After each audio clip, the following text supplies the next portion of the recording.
Dalam perjalanan teologi saya, di mana saya mulai belajar mengenai teologi yang kembali kepada Alkitab, saya menemukan ada cukup banyak hamba-hamba Tuhan yang mau saya tegaskan, mungkin pendeta dari organisasi tertentu yang mereka mengaku sebagai Trinitarian atau percaya kepada Allah Trinitas atau Tritunggal, tetapi di dalam praktek atau di dalam pelaksananya mereka ini sebenarnya melakukan apa yang disebut dengan oneness Pentecostalism.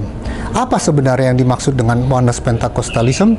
Itu adalah satu pemahaman yang mereka katakan bahwa waktu mereka berdoa itu dalam nama Allah Bapa, Anak, dan Roh Kudus, yaitu Tuhan Yesus Kristus.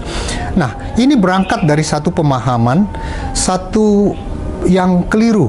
Karena di dalam Matius 28 ayat 19, Yesus mengajarkan untuk membaptis, untuk memberitakan firman dan membaptis orang dengan dalam nama Bapa dan Anak dan Roh Kudus. Titik. Tidak ada embel-embel dalam nama, yaitu Tuhan Yesus Kristus. Kenapa menjadi salah? Karena Allah yang dipercayai oleh orang Kristen yang sebenarnya sudah dari dulu yang sangat ortodoksi, yang sudah ditegaskan di dalam Konsili Nisea, Konsili Konstantinopel maupun di dalam Konsili Kalsedon dan banyak konsili-konsili yang lain, bahwa ajaran itu sudah dianggap sesat dan sudah dikutuk sebenarnya pada abad yang Konsili Nisea pada abad yang keempat dan Konsili Kalsedon pada abad yang kelima. Jadi kalau kita melihat di dalam hal ini, semua apa yang mereka katakan itu sebenarnya menyalahi satu prinsip di dalam berdoa. Mereka mengkombinasikan dengan apa yang tercantum di dalam Kisah Para Rasul, di mana para murid Kristus juga pernah berkata begini, kalau engkau sudah bertobat, engkau harus dibaptis dalam nama Tuhan Yesus, atau engkau dibaptis dalam nama Yesus Kristus, dan sebagainya. Ada 4 ayat di sana. Kenapa mereka mengkombinasikan ini? Karena itu menjadi salah. Jadi itu sebenarnya sudah menambah isi Alkitab. Karena di dalam Wahyu 22, di dalam penutup daripada kitab suci kita yang kita percayai di dalam Alkitab itu, tidak boleh menambahkan maupun mengurangi. Ada satu konsekuensi yang akan dihadapi. Karena ini menyalahi satu aturan. Tapi kenapa murid-murid Yesus itu berkata seperti begitu, bahwa kok berbeda ya dengan apa yang diajarkan oleh Tuhan Yesus? Sebenarnya kita harus memahami dengan jelas bahwa apa yang Yesus perintahkan, berbaptis dalam nama Bapa dan Anak dan Roh Kudus, itu adalah satu formula atau satu rumusan baptisan atau doa yang harus diikuti. Kalau kita menyamakan dalam nama Bapa dan Anak dan Roh Kudus, itu adalah 3 pribadi yang berbeda, tidak sama. Jadi Bapa bukan Anak, Anak bukan Roh Kudus bukan Bapa. Mereka adalah 3 pribadi yang berbeda, yang adalah satu kesatuan, tidak bercampur, tidak terbagi, tetapi mereka adalah satu kesatuan yang tidak terpisahkan.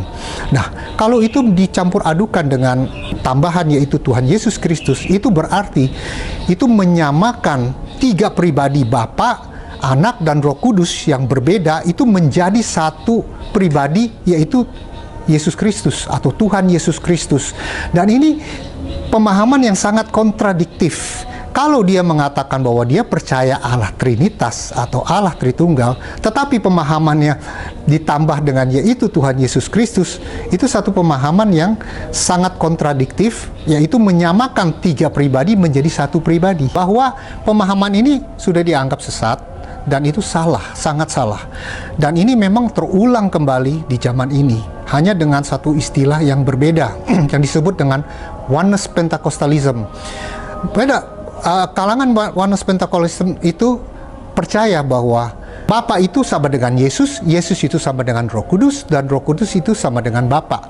Jadi sebenarnya pada intinya oneness itu lebih populer dengan nama Jesus only atau hanya Yesus. Jadi artinya Bapa sama dengan Yesus, Kristus sama dengan Yesus. Pada prinsipnya akarnya adalah Sabellianisme yang dipopulerkan oleh seorang yang bernama Sabellian di abad yang ketiga, dan itu adalah satu pemahaman yang salah karena dia menganggap bahwa Bapa sama dengan Anak, Anak sama dengan Roh Kudus. Hanya mereka itu berganti-ganti wujud, yaitu mereka percaya bahwa Allah itu mempunyai satu hakikat dengan satu pribadi. Hanya pribadi itu berganti-ganti wujud. Dia dari Bapa di dalam perjanjian lama, dalam perjanjian baru berubah menjadi Anak, dan perjanjian setelah Yesus mati dan bangkit, dia berubah menjadi Roh Kudus. Dan ini adalah satu pemahaman yang salah, dan itu kemudian berkembang menjadi disebut dengan ajaran modalisme, atau ada yang juga menyebut Markianisme, dan sekarang populer dengan istilah Oneness Pentecostalism dan Jesus Only. Akarnya itu sama, dan ini sangat salah. Itu satu pemahaman yang sangat keliru, karena dia menyamakan Bapa itu sama dengan Yesus, Anak itu memang betul Yesus, tapi Roh Kudus disamakan juga dengan Yesus. Artinya, mereka percaya bahwa hakikatnya Allah itu cuma punya satu hakikat dan satu pribadi, hanya berganti-ganti wujud. Tetapi di dalam aliran yang disebut dengan Trinitarian atau Trinitas, itu percaya bahwa ada 3 pribadi yang berbeda di dalam satu Allah, satu hakikat Allah. Itu sangat berbeda, sangat jauh berbeda. 3 menjadi satu, itu adalah satu pemahaman yang sangat-sangat keliru kalau kita berbicara dalam konteks pribadi. Sangat-sangat salah, karena itu menjadikan satu pribadi, dan itu bukan yang diajarkan di dalam Alkitab. Apa yang mereka lakukan di dalam doa itu, sehakikatnya atau sejujurnya, mereka itu sebenarnya memegang aliran Oneness Pentecostalism. Yang mereka anut itu adalah satu hakikat, satu pribadi.